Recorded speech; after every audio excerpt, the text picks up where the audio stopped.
One day you sit down on the couch without saying a word. Maybe you got bad news. Maybe you're just tired. Maybe work didn't go well. Maybe there's a heaviness inside you that you can't even fully explain. And right at that moment, your dog walks into the room. Instead of ignoring you, instead of wanting to play, instead of minding his own business, he comes and rests his head on your lap. He locks his eyes on yours. He doesn't move. Have you ever wondered? How does he know?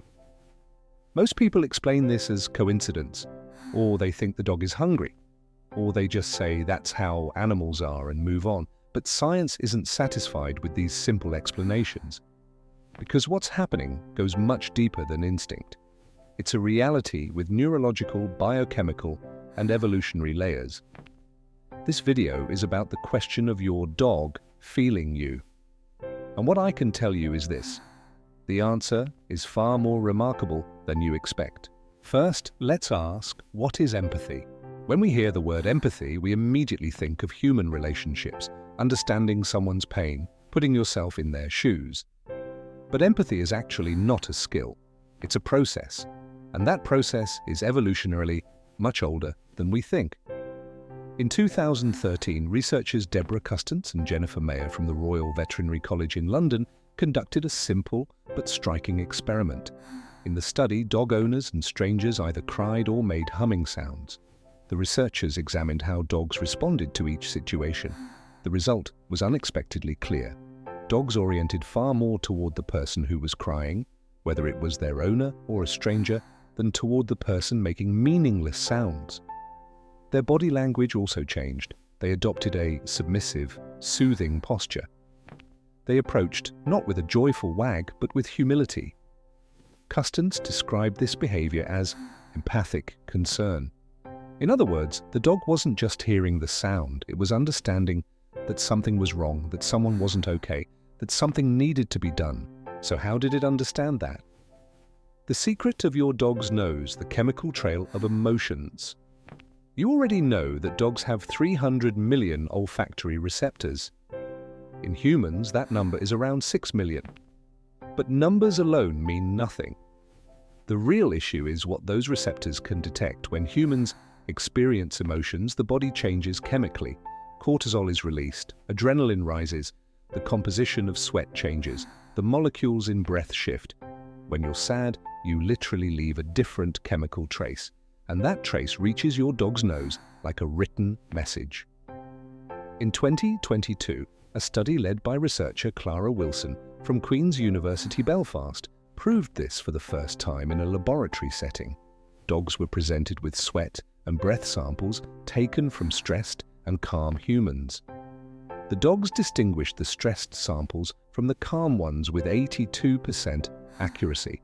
They didn't need a visual, they didn't need to hear a sound, they didn't need to see your facial expression, they simply sniffed.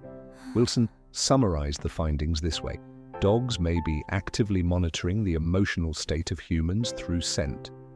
This monitoring is continuous, unconscious, and extraordinarily precise. In other words, your dog doesn't even have to look at you to be seeing you. Mirror neurons and a shared language. But scent alone isn't enough, because what your dog is doing isn't just detecting, it's also responding, changing its behavior, and adapting to you. There's another mechanism behind this. Mirror neurons were discovered in the 1990s by Giacomo Rizzolatti from the University of Parma in Italy. They are nerve cells that fire when an animal or human observes another performing an action, as if they were performing that action themselves. In short, a system that neurologically blurs the line between watching and doing. In humans, this system is thought to be directly connected to empathy. The region that activates when you see someone else's pain overlaps with the region that activates when you feel your own pain. The existence of a mirror neuron system in dogs hasn't been directly proven, but an fMRI study conducted in 2021 by Attila Andix and his team at Eötvös Loránd University in Budapest showed that dog brains respond to human emotional sounds, particularly crying and laughter, in a way similar to how humans respond to sounds from their own species. In other words, emotional sound processing in the dog brain occurs in structurally equivalent regions to those in humans. What does this mean? Your dog isn't just perceiving your sadness as a signal, it's somehow reflecting it within its own brain structure, processing it. We may not be able to say it feels it, but we can't say it remains indifferent either. What have we built in 15,000 years? The relationship between humans and dogs is the longest-running animal domestication story on Earth. Estimated to have begun around 15,000 to 40,000 years ago, dogs evolved biologically to adapt to humans, not just physically but socially and emotionally as well. One of the most striking pieces of evidence for this evolutionary adaptation is that dogs can follow human gaze. This ability isn't seen even in other primates, including chimpanzees. Dogs track the direction of human eyes and redirect their attention accordingly. The joint attention mechanism, one of the cornerstones of social communication, has developed in dogs as a skill that seems unique to human children. In 2015, Miho Nagasawa and his team from Azabu University in Japan discovered something even more remarkable. When a dog makes eye contact with its owner, the oxytocin, the bonding hormone, levels in the urine of both rise. The same thing that happens when mothers look at their babies. A biochemical bond activated wordlessly, touchlessly, through gaze alone. This is not a metaphor, it's a real, measurable change in hormone levels. So why does this bonding hormone matter? Because oxytocin isn't just about love, it's also involved in stress regulation. And that brings us back to the core question. Is it biologically inevitable that your dog is affected by your emotional state? Emotional contagion. Can feelings pass from one species to another? In psychology, there's a concept called emotional contagion.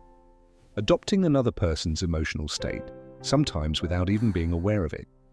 When someone happy walks into the room, you feel a little more cheerful. When you spend time with someone who's constantly anxious, you become tense too. This process is well documented between humans, but what about between species? In 2019, researchers Luigi Huidbrechts and Biagio Daniello from the University of Milano Bicocca in Italy showed that dogs could distinguish fear and happiness through human sweat samples. More importantly, dogs exposed to fear-scented samples didn't just recognize the smell. They themselves became more cautious, stressed, and alert. Their stress hormone levels rose. Their approach toward strangers decreased. Emotional contagion doesn't only happen between humans. Your dog took your fear and internalized it. Now bring this into your home. If you've been sad for a long time, if you're under chronic stress, or if you're experiencing a quiet breakdown, your dog is feeling it, and it's probably being affected by it too. I'm not writing this to make you feel guilty. I'm writing this to tell you there is a real emotional ecosystem in your home, and you are at its center. Long-term stress, you affecting your dog's health. There's something we need to discuss at this point, something that may be a little uncomfortable, but is extremely important. In 2019, researcher Lena Roth from Linköping University in Sweden compared cortisol levels, the long-term stress marker, in hair samples from dogs and their owners. The results were striking. The stress levels of dogs corresponded significantly with those of their owners. This overlap became especially pronounced during periods of prolonged, chronic stress. Moreover, this relationship ran from owner to dog, not from dog to owner. In other words, the dog's stress didn't affect the owner. But the owner's chronic stress affected the dog. This finding reveals two things. First, your dog's emotional health is partly dependent on your emotional health. This is not a judgment. It's simply a fact. Second, you and your dog are living in synchronization, like two bodies sharing the same emotional climate. A synchronization that's real, measurable, and long-term enough to show up in hair samples. We call this emotional synchronization. And that is accurate, in the most literal sense of the word. What about joy? Does he feel happiness too? Up until now we've mostly talked about sadness and stress. But this synchronization doesn't run in only one direction.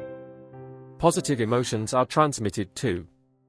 The experiment that best illustrates this comes from facial recognition research. In 2015, Corsin Muller and his team from the University of Vienna showed that dogs can distinguish happiness from anger in human faces. Not only did they distinguish between the two, they evaluated them in meaningfully different ways. Smiling faces were more attractive, more approachable. Angry faces were avoided. Furthermore, it was found that dogs process human emotional expressions according to left-right brain lateralization, just as humans respond more strongly to emotional stimuli with the right hemisphere. This suggests that dogs' emotional expression processing systems evolved in parallel with those of humans. So when your dog looks at you, he isn't just seeing your face. He's reading the emotion on it. And that reading shapes his next behavior. When you smile, he feels joy. Your dog has you mapped, a chemical portrait. When you put all of this research together, a clear picture emerges. In your dog's mind, there is an emotional portrait of you. A portrait made up of facial expressions, body language, tone of voice, and scent, an extraordinarily detailed profile. And this profile is not static. It's updated every day. Gregory Burns' fMRI research at Emory University showed that the caudate nucleus, the reward center, in the dog's brain activates most powerfully at the scent of its owner. More powerfully than food. More powerfully than other dogs. You are the highest reward stimulus in your dog's brain. But this isn't just about your presence. It's also about your emotional state. Because that portrait isn't a fixed photograph, it's a dynamic monitoring system. Your dog wakes up every day and, without realizing it, does this: "How are you today?" Without asking. Without waiting. Just watching, smelling, feeling. What do we owe them? After understanding this synchronization, an inevitable question arises: do we do the same for them? To some extent, yes. Think about whether you spend enough time with your dog each day. Whether you truly listen to him. Whether you notice his stress signals. Stress signals in dogs are often overlooked. A slow tail wag, licking behaviors, averted eyes, physical tension, all of these are your dog's way of saying, "I'm not okay," or "this is overwhelming me." But most of the time we don't learn to read them. Your dog evolved for 15,000 years to read you. He is biologically equipped to understand you. But how well do you know his language? This isn't an accusation. It's an invitation. A final word. That morning when you sat down on the couch, saying nothing, and your dog came and rested his head in your lap, that wasn't coincidence. It wasn't habit. Or at least, it wasn't only that. He was feeling you. Your changing chemical signature through his olfactory receptors. The subtle shift in your body language. The difference in your tone of voice. And carrying all of that to his brain's emotional processing center, he took a step toward you. Science no longer describes this as a vague inference. It defines it as a measurable, repeatable reality. Does your dog really feel your sadness? Yes. That is the most honest answer I can give you. And perhaps more importantly, he feels it, and he stays anyway. He doesn't run when you're overwhelmed. He doesn't pull away. He comes. You can call it love. You can call it loyalty. Or you can just call it data. All three are true.